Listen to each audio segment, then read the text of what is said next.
ட்ரோலை பார்த்தெல்லாம் அதை பற்றி பயப்படுற ஆளும் கிடையாது. அஜித் சாரை பொறுத்தவரையும் பார்த்தீங்கன்னா வாழ விடுதான். அவரு நான் வாழ்க்கை வாழறேன்.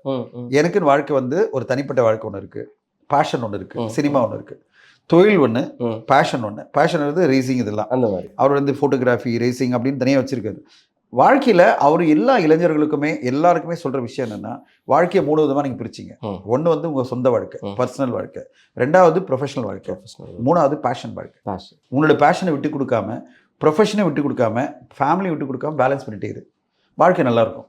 You will have regrets. அதாவது கம்ப்ளீட் மேன் அப்படின்வாங்க.